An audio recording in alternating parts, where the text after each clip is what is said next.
Abra aí a sua Bíblia em Atos dos Apóstolos. Nós vamos voltar para Atos. Atos dos Apóstolos, capítulo 17, versos de 1 a 3. Atos dos Apóstolos, capítulo 17, versos de 1 a 3.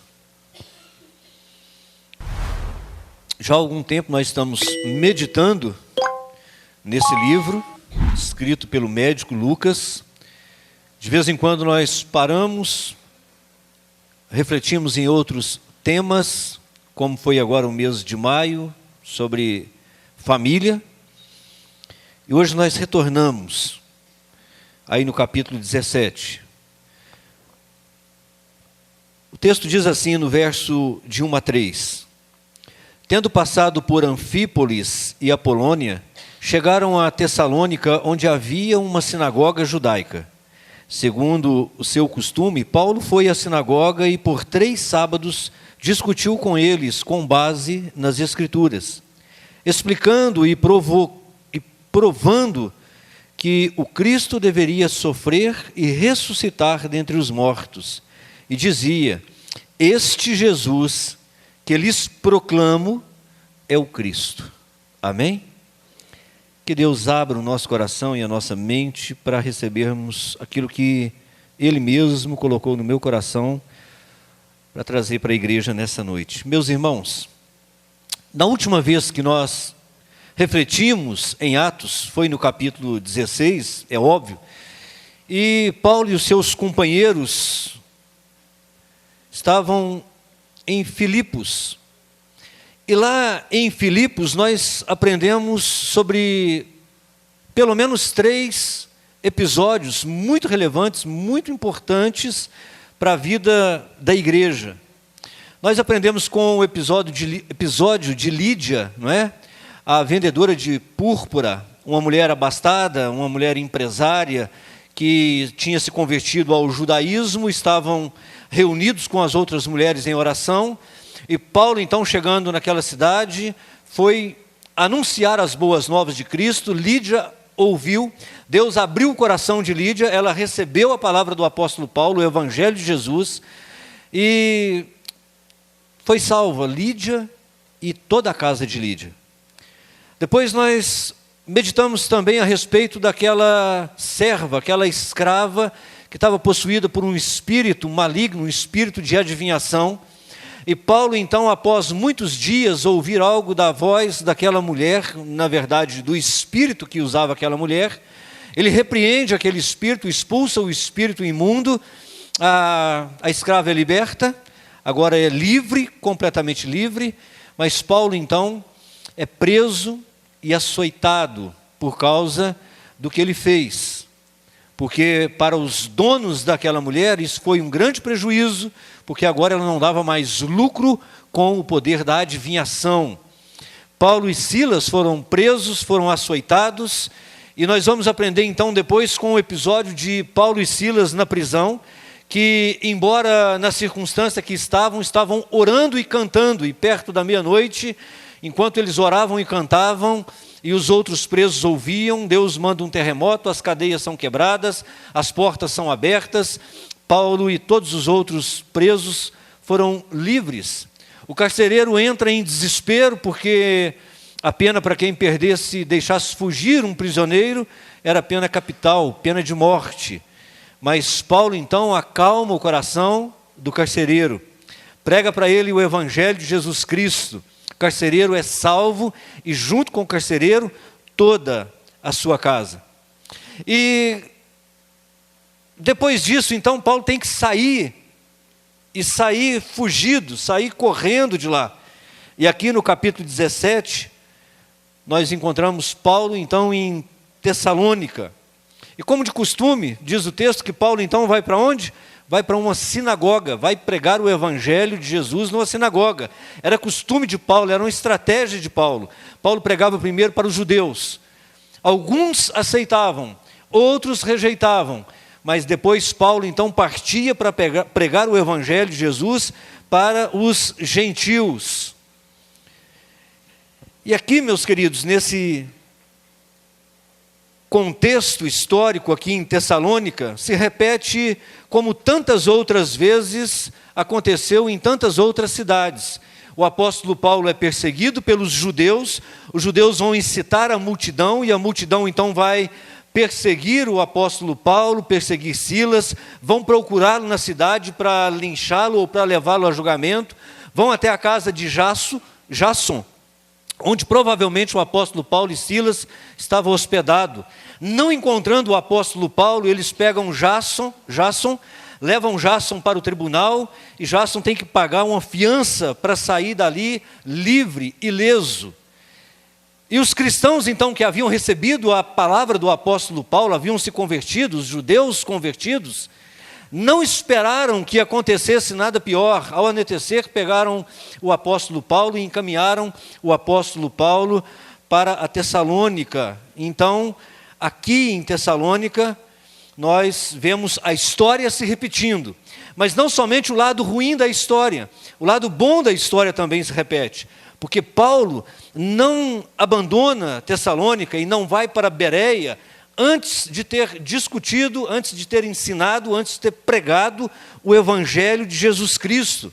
E por isso, então, ao sair de Tessalônica, Paulo deixa um pequeno grupo de cristãos convertidos, de judeus convertidos, que vai se tornar então a igreja de Tessalônica, e por isso nós temos duas cartas do apóstolo Paulo a essa igreja, primeira e segunda carta de Paulo aos Tessalonicenses.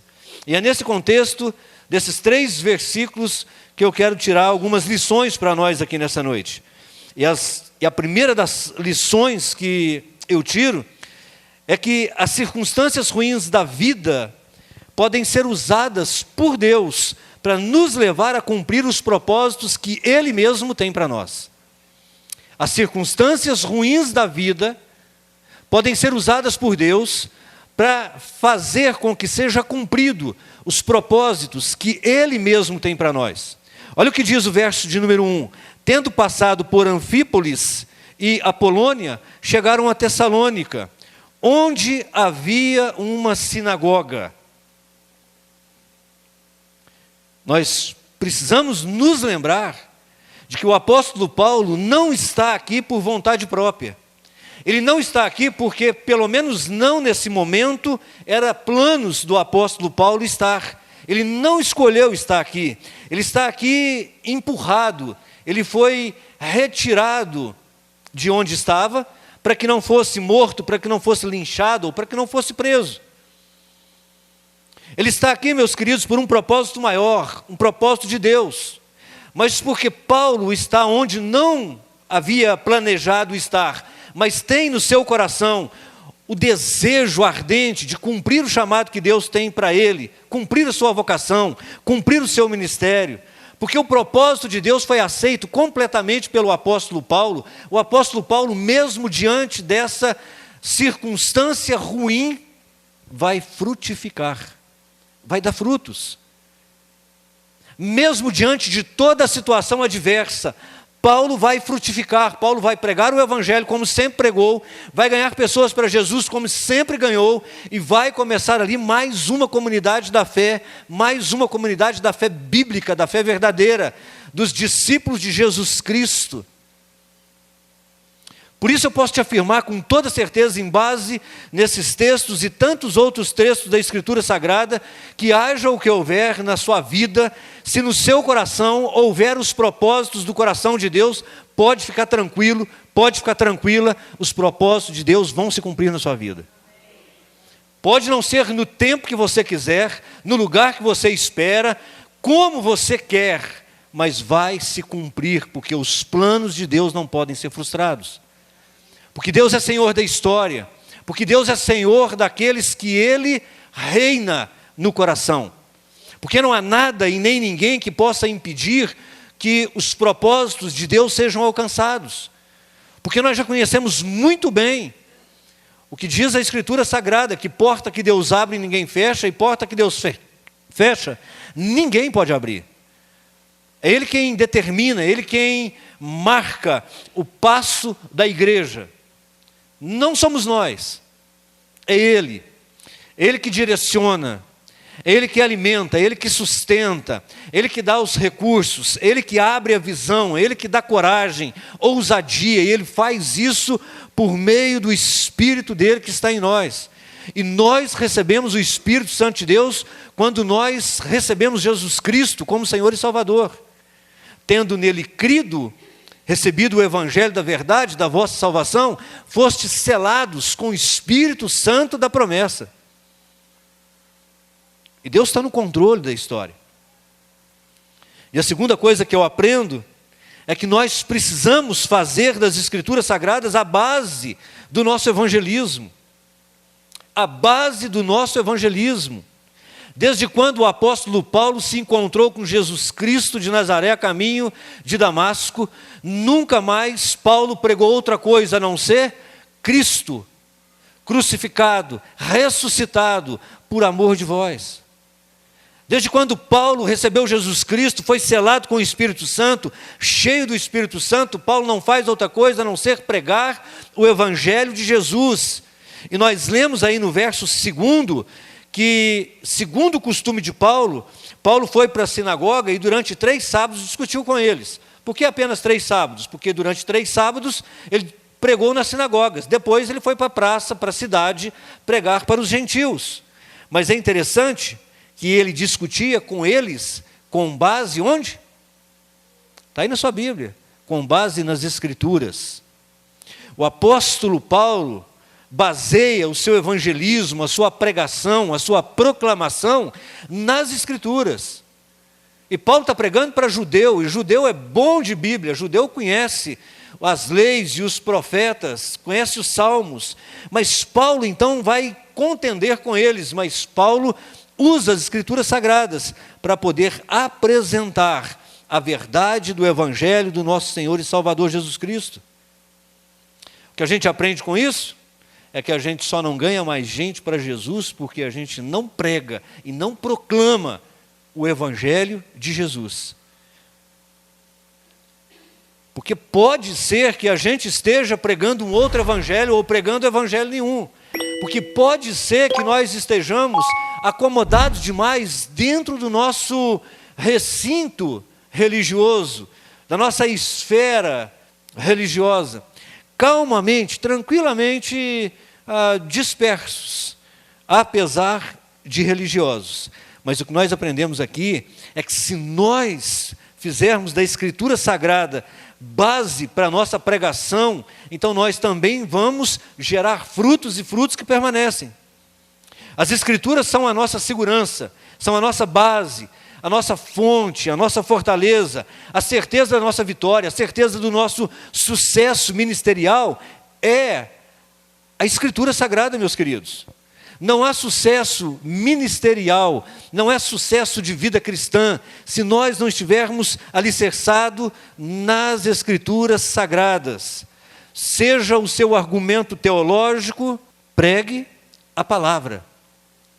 Pregue o Evangelho de Jesus Cristo. Pregue a Cristo, a tempo e a fora de tempo. Pastor, mas eu não conheço profundamente. Não conhece por quê, meu irmão? Não conhece por quê, minha irmã? Deveria. Você deveria ser a pessoa mais instruída na Bíblia Sagrada, porque você foi salvo por ela, você vive por ela, é sustentado por ela, vai morar no céu por causa dela. Então é natural que nós conheçamos profundamente as Escrituras Sagradas, a ponto de podermos debater e discutir e ensinar baseado nas Escrituras Sagradas e glorificarmos o nome de Deus e darmos frutos para Deus. Deveria ser normal, natural. Mas sabe de uma coisa? Não somente as nossas discussões teológicas, não somente o nosso evangelismo, não somente a nossa proclamação com a intenção de salvar pessoas, mas também, meus queridos, toda a nossa vida deve ser embasada, baseada, alicerçada nas Escrituras Sagradas. É isso que nos ensina a Bíblia Sagrada. Foi isso que nos ensinou Jesus. Seja, meus queridos, uma decisão a ser tomada, simples ou complicada, seja a respeito da minha vida, do meu trabalho ou da minha família, seja lá qual for a decisão, a atividade, a atitude, as palavras, todas elas devem ser baseadas nas Escrituras Sagradas, influenciadas por elas. Falar daquilo que o coração está cheio. Não foi isso que Jesus disse? Jesus disse que a boca fala aquilo que está no coração. E se a Bíblia Sagrada não está no seu coração, na sua mente, é óbvio que da sua boca não vai sair Escritura Sagrada. E se não sair o Evangelho de Jesus, as boas novas de Cristo, não vai frutificar, não vai dar fruto para a glória de Deus. E olha que o pastor tem ajudado bastante, hein? O pastor deu para a igreja um trio discipulador, 3 livrinhos dos mais básicos possível. Eu não vou nem perguntar quem está fazendo. Olha o que Jesus diz em Mateus 7, 24 e 25. Porquanto quem ouve essas minhas palavras e as pratica, é como um homem prudente que constrói a sua casa sobre a rocha. Caiu a chuva, transbordaram os rios, sopraram os ventos e deram contra aquela casa. E ela não caiu, porque tinha os seus alicerces na rocha. Na rocha, meus irmãos. Na palavra. Por que na palavra? Porque é na palavra que estão os princípios e a verdade a respeito de Jesus. É nela que nós conhecemos Jesus, é nela que nós nos aprofundamos na vida espiritual e na nossa relação com Deus. É na palavra, é nas Escrituras Sagradas. Olha o que Deus diz para Josué, Josué capítulo 1, verso 8. Não deixe de falar das palavras deste livro, da lei. Medita nelas de dia e de noite, para que você cumpra fielmente tudo o que nela está escrito. Só então, ouça isso, só então seus caminhos prosperarão e você será bem-sucedido. Bem-sucedido. Bem-sucedido na Bíblia é completamente, plenamente cheio de tudo que Deus tem para dar. É estar consciente do meu chamado, do meu ministério, é estar cumprindo o propósito de Deus na minha vida, é estar onde Deus quer que eu esteja, fazendo o que Deus quer que eu faça, falando aquilo que Deus colocou no meu coração por meio das Escrituras Sagradas. A Bíblia precisa ser a nossa base de ordem e organização da nossa vida, da nossa agenda. Tudo que nós tivermos que fazer durante a semana, durante o mês, durante o ano, precisa ser organizado em torno das Escrituras Sagradas. E a Bíblia diz: buscai em primeiro lugar o reino de Deus e a sua justiça, e as demais coisas lhe serão acrescentadas. Está vendo como nós sabemos de cor? É só pôr em prática que vai funcionar, que vai dar certo, que nós vamos ser bem-sucedidos, que a igreja vai prosperar, que você vai prosperar na sua vida, na sua família, no seu negócio, e uma prosperidade segundo a vontade do Senhor, segundo como for bem a sua alma. Meus queridos, prosperidade não tem a ver apenas com dinheiro, tem a ver com estar no centro da vontade de Deus, cumprindo o propósito de Deus. E o apóstolo Paulo está cumprindo a vontade de Deus, apesar das circunstâncias, das lutas, das dificuldades que ele tem que enfrentar. Mas o apóstolo Paulo nos deixa aqui uma lição, meus queridos, que nós, como igreja de Jesus, não podemos perder de vista. Nunca, jamais. A terceira e última lição: viva e pregue Jesus, o Cristo, o Jesus das Escrituras. Olha o que diz o verso 3, explicando e provando que o Cristo deveria sofrer, ressuscitar dentre os mortos, e dizia: este Jesus que lhes proclamo é o Cristo de Deus. Sabe por que os judeus não receberam Jesus Cristo? Ele veio para o que era seus e os seus não o receberam. Não o receberam porque os judeus esperavam um Messias que resolvessem todos os seus problemas socioeconômicos, políticos. Eles não esperavam um Messias de acordo com o Messias que lhes fora dado.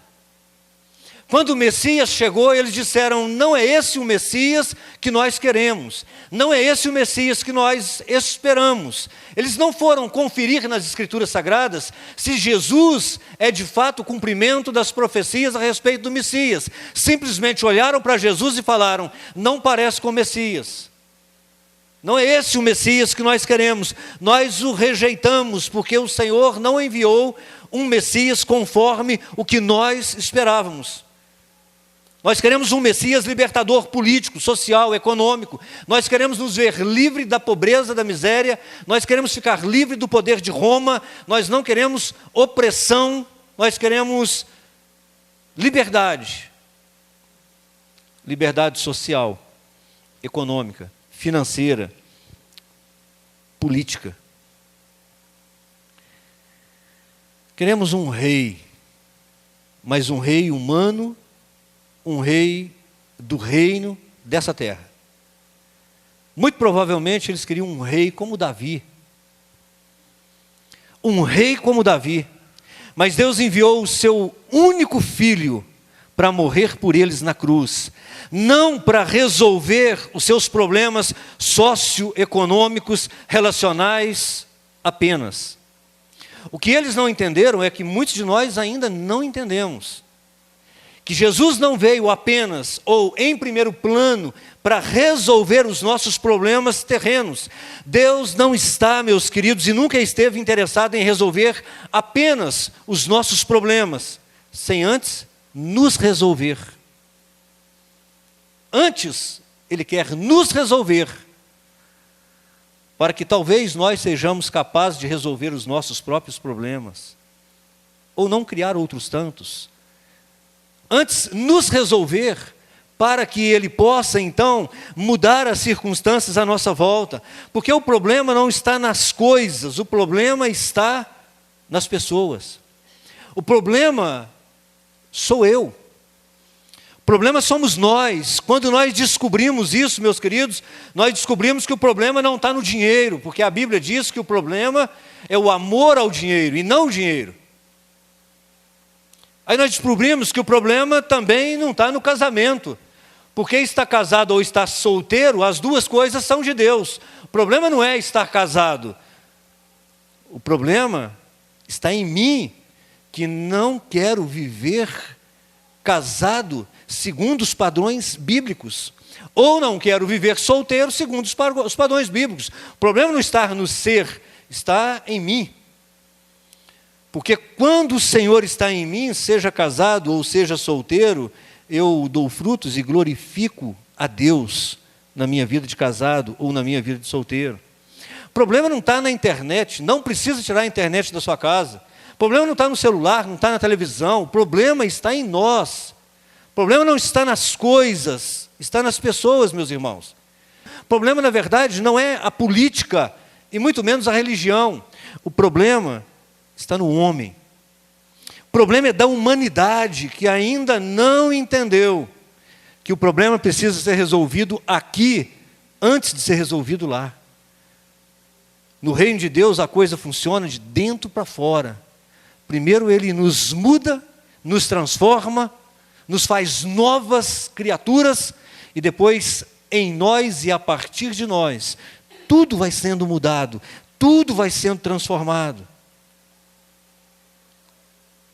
Tudo vai sendo transformado. O que nós precisamos de entender, o que essa humanidade precisa de entender, é que Deus quer sim resolver os nossos problemas.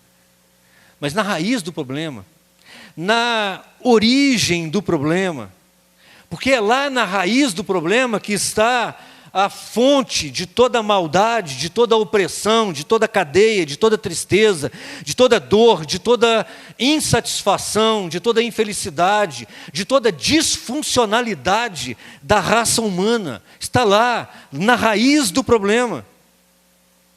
E a raiz do problema está lá no Éden.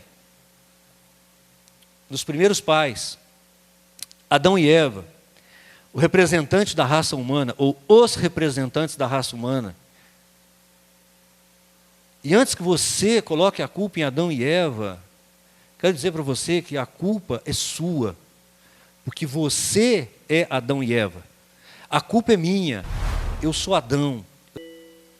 Eles estavam representando a humanidade. E Deus disse, não coma, porque se comer morre. Mas aí então veio a serpente e disse, certamente não morrerá. Deus sabe que no dia em que dela comerem, os seus olhos se abrirão e vocês serão como deuses. Ou como Deus, conhecedores do bem e do mal. Aqui está a raiz do problema. O desejo de viver fora de Deus. O desejo de viver sem Deus. O desejo de viver por conta própria, como se nós fôssemos autossuficientes. Como se nós pudéssemos nos sustentar a nós mesmos com vida, na vida. Esse é o problema, meu querido. A raiz do problema, que a humanidade não reconhece, está aqui no fato de nós querermos ser Deus de nós mesmos, senhores de nós mesmos, autônomos, independentes, ter que dar satisfação a ninguém e muito menos a Deus. É aqui que começa tudo, e aí o pecado gera morte.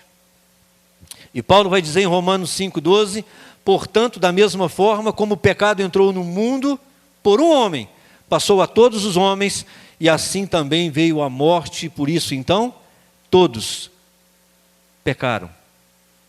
Todos, absolutamente todos pecaram. Por isso, a raiz do problema está no pecado. Está no coração inclinado para a maldade, para a lascívia. Está na mente corrompida, conformada com esse mundo sem Deus, onde tudo é normal, tudo está bom, tudo vale, tudo é assim mesmo. Mas, meus queridos, o efeito do pecado vai corroendo, vai corrompendo, vai transformando, vai nos deformando. E o ser humano vai tornando cada vez mais egocêntrico, cada vez mais egoísta, cada vez mais ganancioso, agressivo, sem amor próprio e sem amor ao outro. E aí então surgem todas as enfermidades possíveis que nós pudermos alistar. Físicas, emocionais, espirituais. Dependências. Dependências sem número. Dependências emocionais, dependências sociológicas, químicas. E aí, já que a gente não consegue satisfazer os nossos desejos em nós mesmos ou no mundo que nos rodeia, e aí então nós mergulhamos num abismo sem fim, porque um abismo puxa o outro abismo. E o problema maior para quem está sem Deus é a morte.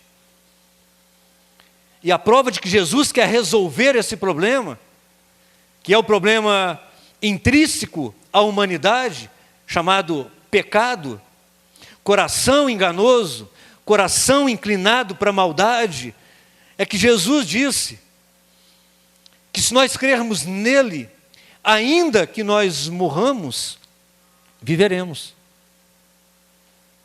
E Jesus está resolvendo tudo.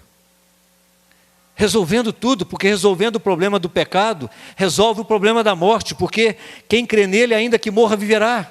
Ele será ressuscitado no último dia, quando o Senhor voltar para buscar a sua igreja, ou será ressuscitado ou será arrebatado. Está resolvido o problema da morte.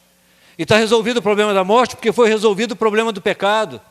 Mas o problema do ser humano é que nós não queremos nos desagarrar, nos desapegar do pecado.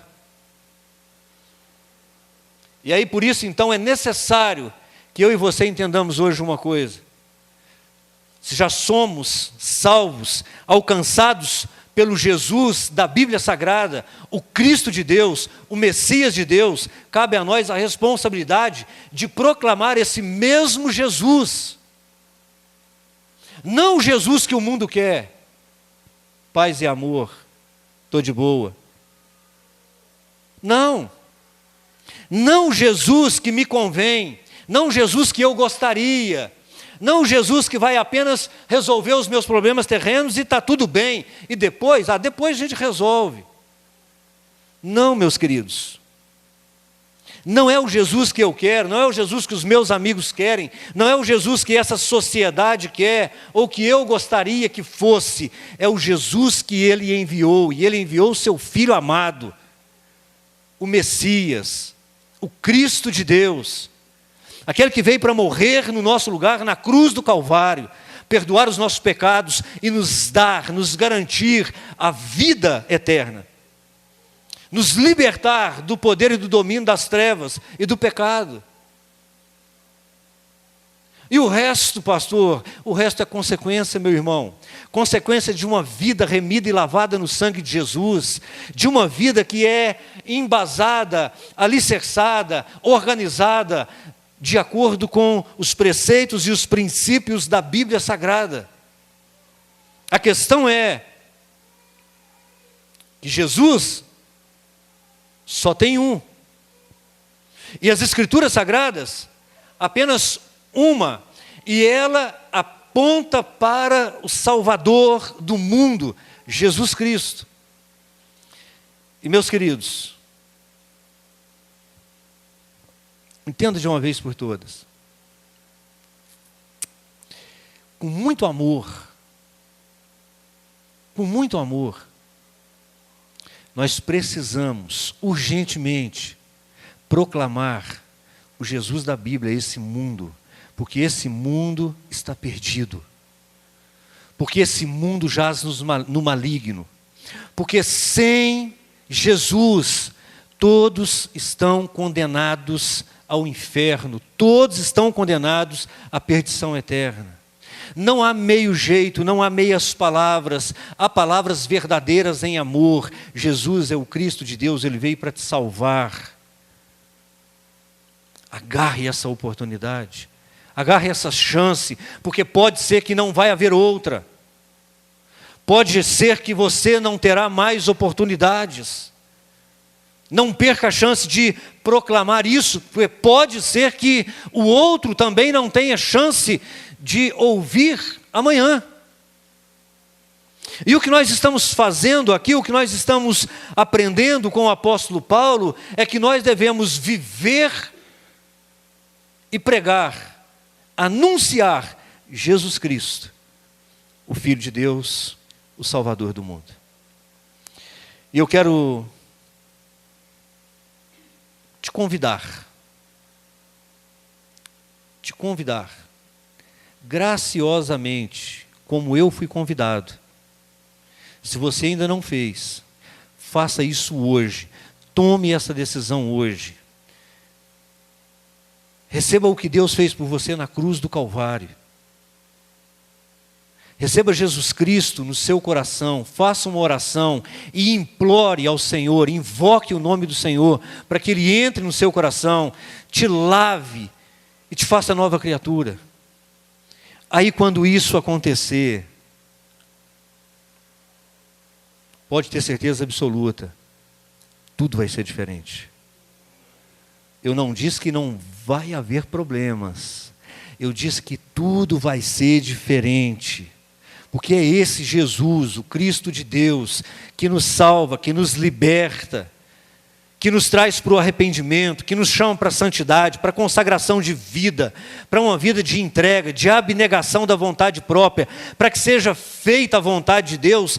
É esse Jesus que nos chama a sentar à mesa, baseado nos méritos dele, e voltará para buscar a sua igreja. Mas quando voltará como juiz, justo juiz, que irá absolver, declarar inocente os pecadores arrependidos, irá condenar eternamente aqueles que o rejeitaram, aqueles que tiveram vergonha dele. Se ele entrar na sua vida hoje, não só você, mas tudo à sua volta pode ser mudado. Porque é assim que o Evangelho trabalha. Ele nos muda no meio das circunstâncias, para que circunstâncias sejam mudadas. Nos muda, nos salva, nos transforma no meio das pessoas, para que pessoas sejam salvas, sejam mudadas e sejam transformadas. Eu quero que você feche seus olhos e, num gesto simbólico de que você está conectado com o que está acontecendo aqui nesse momento, coloque a mão no seu coração, abaixe a sua cabeça, feche os seus olhos, faça a oração mais poderosa que você pode fazer na sua vida. Diga: Jesus, eu reconheço que sou um pecador e sem o Senhor eu estou perdido, perdida eternamente. Sem o Senhor eu não posso fazer nada de bom, nada que preste. Sem o Senhor eu estou perdido. Por isso eu invoco o seu nome nessa hora. Eu clamo, eu suplico.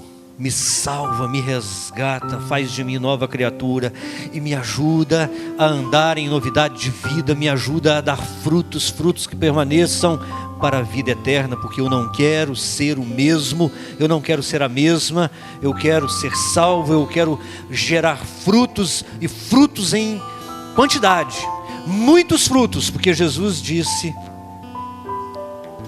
que é quando damos muitos frutos que o Pai é glorificado. Ah, Deus, ouça essa nossa oração, Senhor. Pai, em nome de Jesus, toca no coração arrependido e ajuda-nos, ó Deus, a recebermos aquilo que o Senhor nos enviou, o Cristo do Senhor, o Salvador das nossas vidas, Pai. Que assim seja, para a glória do teu santo e poderoso nome. Amém. Amém.